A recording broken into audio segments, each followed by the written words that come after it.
This video is only for education purpose. तो भारत में जब भी बात आती है सरकारी बैंकों की तो इनकी संख्या कितनी है 2026 में बात करेंगे। भारत के जो सरकारी मुख्य बैंक है तो उनकी कुल संख्या कितनी है। तो देखो, प्राइवेट बैंक हो गए, सरकारी बैंक हो गए और निजी क्षेत्र के बैंक हो गए और जो स्मॉल सेक्टर के बैंक हो गए वो तो है, लेकिन सरकारी बैंकों की संख्या कितनी है उसके बारे में बात करेंगे। बैंकिंग जो बदलाव आए थे उसके बारे में भी बात करेंगे और अभी जो 12 सरकारी बैंक है कौन कौन से और जो बड़े बैंक विलय हुए थे उनके बारे में बात करेंगे और आईडीबीआई बैंक के बारे में बात करेंगे और सरकारी बैंकों के महत्व के बारे में भी आज हम यहाँ पे कवर करने वाले। तो चलिए सबसे पहले बात करेंगे आज हम बैंकिंग जो बदलाव हुए थे उसके बारे में।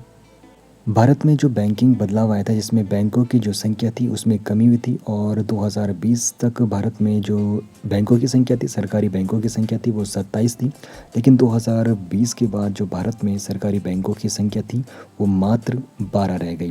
तो यहाँ पर भारत के बैंकिंग क्षेत्र को मजबूत करने के लिए बैंकों की जो यहाँ पर संख्या वो घटाई गई और यहाँ पर विलय किया गया। तो 12 जो सरकारी बैंक हैं, तो वर्तमान में 12 बैंकों की सूची भी देख लेते हैं। तो पहले ही जो ये 6 बैंक हैं इनके मुख्यालय के साथ आप लोग यहाँ पर देख सकते हो, जिसमें भारतीय स्टेट बैंक हो गया, पंजाब नेशनल बैंक हो गया, बैंक ऑफ बड़ौदा हो गया, केनरा बैंक हो गया, यूनियन बैंक हो गया, बैंक ऑफ इंडिया हो गया। तो ये भारत के 6 सरकारी बैंक हैं और इनके मुख्यालय भी आप लोग यहाँ पर देख सकते हो, जिसमें भारतीय स्टेट बैंक का मुख्यालय मुंबई में है और बैंक ऑफ इंडिया का मुख्यालय भी मुंबई में। और अगले 6 और बैंक जो यहाँ पर सरकारी बैंक है जिसमें इंडियन बैंक हो गया, सेंट्रल बैंक हो गया, इंडियन ओवरसीज़ बैंक हो गया, यूको बैंक हो गया, बैंक ऑफ महाराष्ट्र हो गया, पंजाब एंड सिंध बैंक हो गया।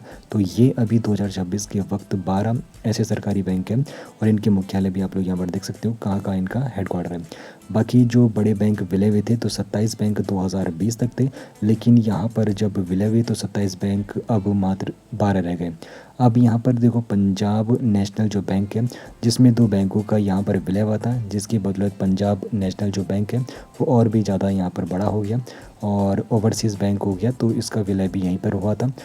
इसी तरह आंध्रा बैंक हो गया और कॉरपोरेशन बैंक हो गया तो इनका विलय होता है यूनियन बैंक में। तो इस प्रकार यहाँ पर कई बैंकों का विलय होता है। तो 27 जो सरकारी बैंक पहले हुआ करते थे 2020 तक, तो मात्र अब वो 12 रह चुके हैं 2026 में जब हम बात कर रहे हैं। तो 12 सरकारी बैंकों की आप लोगों ने पूरी इन्फॉर्मेशन ले ली हेडक्वार्टर के साथ। अब यहाँ पर लोगों के मन में ये भी सवाल आता है कि आईडीबीआई बैंक क्या सरकारी बैंक है, क्योंकि इसकी जो रेपुटेशन है वो ऐसी बनी हुई है कि ये एक सरकारी बैंक है। तो क्या सच में आईडीबीआई जो बैंक है एक सरकारी बैंक है? तो इसका जवाब है बिल्कुल नहीं। तो ये एक सरकारी बैंक नहीं है, ये एक निजी क्षेत्र का बैंक है। तो चलिए यहाँ पर इसके बारे में भी समझ लेते हैं। तो आईडीबीआई जो बैंक है जिसमें एलआईसी की हिस्सेदारी है, एलआईसी ने जब यहाँ पर हिस्सेदारी खरीदी तो आरबीआई ने यानी कि रिजर्व बैंक ऑफ इंडिया ने इसे निजी क्षेत्र के बैंक की श्रेणी में डाल दिया। तो ये अब सरकारी बैंक नहीं है और ये एक निजी क्षेत्र का बैंक है। तो काफ़ी लोगों के कन्फ्यूजन यहाँ पर रहता है, क्या ये सरकारी बैंक है? तो आईडीबीआई सरकारी बैंक नहीं है।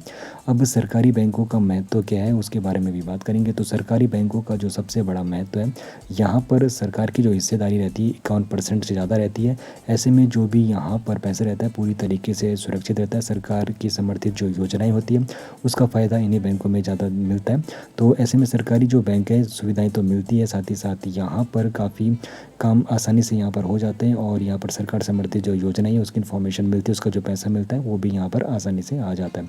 अब यहाँ पर ऐसा नहीं है कि जो सरकारी बैंक है वहाँ पर कामकाज देरी होता है। अब ऑनलाइन इस दुनिया में जो यहाँ पर सरकारी बैंक है कि उनके यहाँ पे ऑनलाइन प्लेटफॉर्म जो हो गए, एप्लीकेशन हो गए, वेबसाइट हो गए, तो काफ़ी काम आप लोग आसानी से अपने मोबाइल से ही कर सकते हो। जो उनकी वेबसाइट और प्लेटफॉर्म होते हैं उनसे काफ़ी काम आसानी से हो जाते हैं।